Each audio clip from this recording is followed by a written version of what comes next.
Hey sweeties, I hope you look good. It's your favorite girl, Lulu Makhalima, back at it again with another video, baby.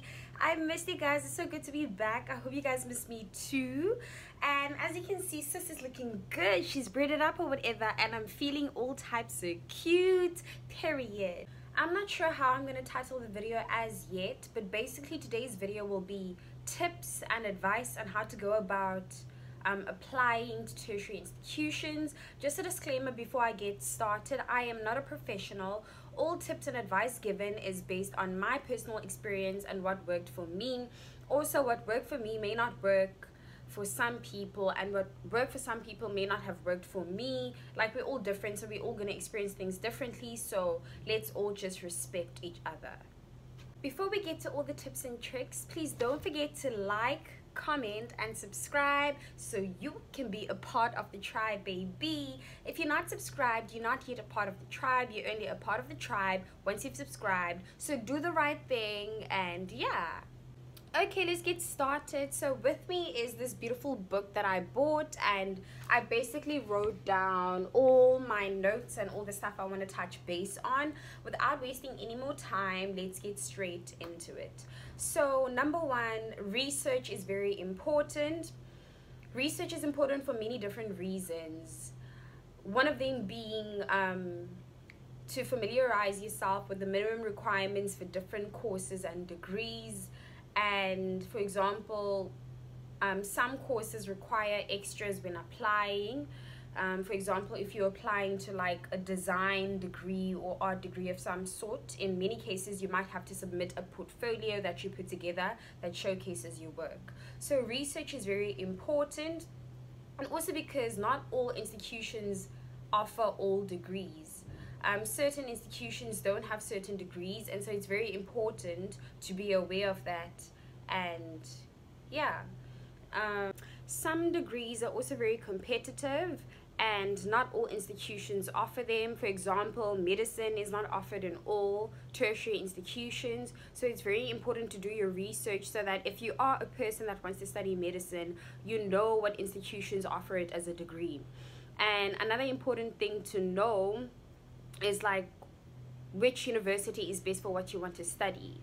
Like, some universities thrive in law, others in medicine, others in education. So for example, if you're someone that wants to like study education, it would be best for you to be at like the leading education university in the country.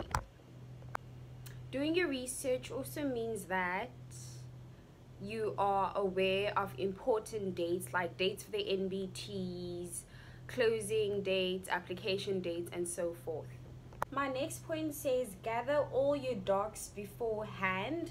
So gather all your documents beforehand, and that goes hand in hand with your research. If you do your research on whatever it is that you want to study, you will obviously be aware of what documentation is needed for the application process.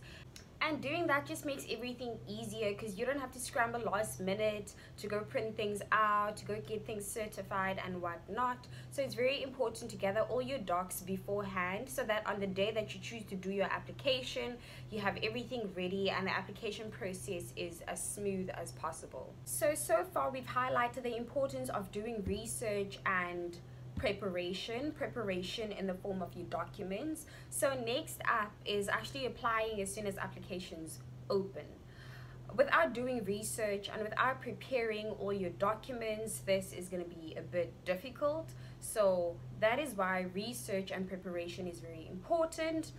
So applying as soon as applications open is very important, because that just sends out a good message to whatever institution you're applying to. I just feel like it shows that you're eager to be there, like you're hungry to be there, and it's just a good impression. Like, don't submit your application on the last day of applications. Like, that's ghetto, child. Another important thing is to make sure that you give yourself enough time to complete the application.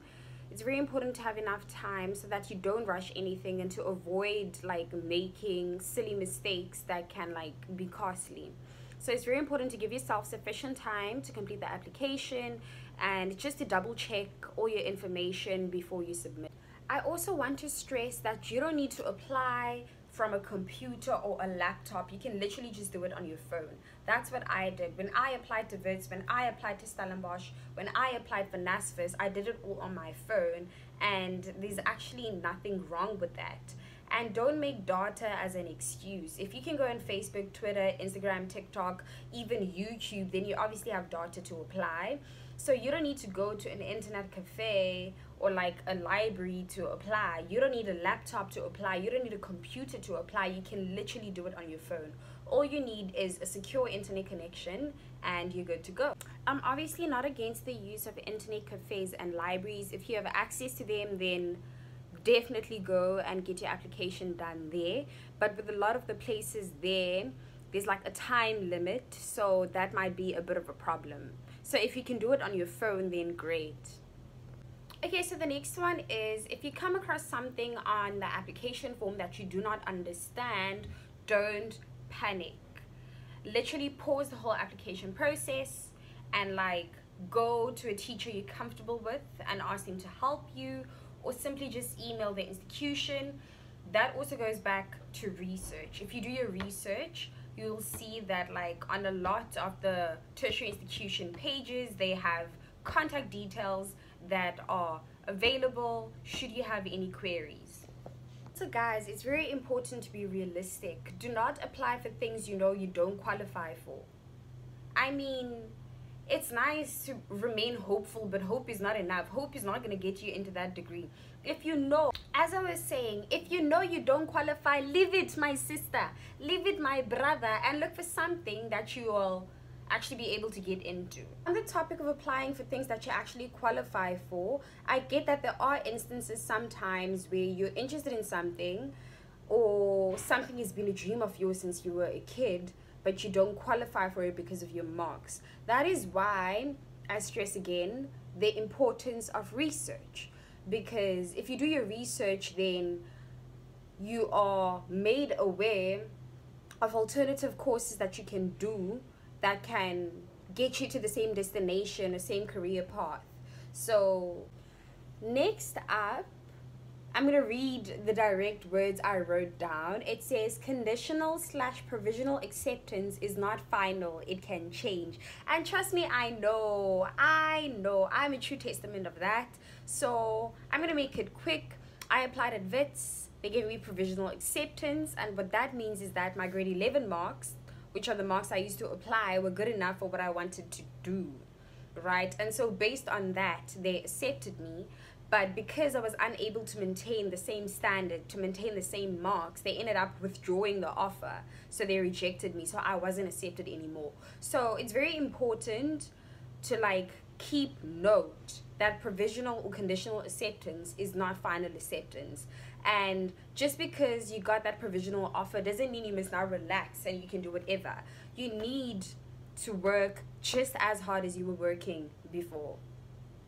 Another thing I've seen a lot of people do is like not apply based on the excuse that their marks aren't good enough. Honey, who are you to say your marks are not good enough? Okay, like sometimes you can see, but just try your luck and actually apply on time instead of risking everything and waiting for like late applications. Who knows? Fate might be on your side. You might be lucky. You might get accepted. You might think your marks aren't good enough, but they might think otherwise. They might think, oh, this person is trying. There's room for improvement. Let's actually give this person a chance. Let's accept this person. So do not hinder your application process just because you Do not hinder your application process just because you feel like your marks aren't good enough, okay? And let me tell you a secret. A lot of the times, we are never truly happy with the marks we get. We always feel like we could have done better, we could have gotten higher.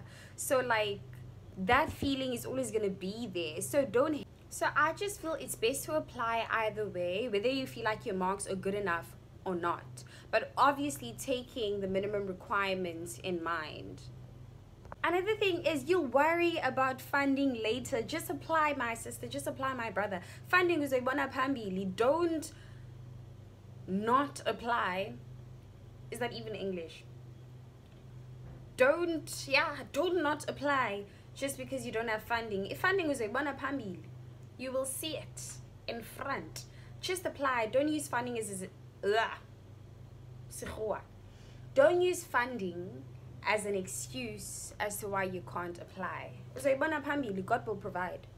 Last but not least, it's important to work hard throughout the whole year and just to do your best.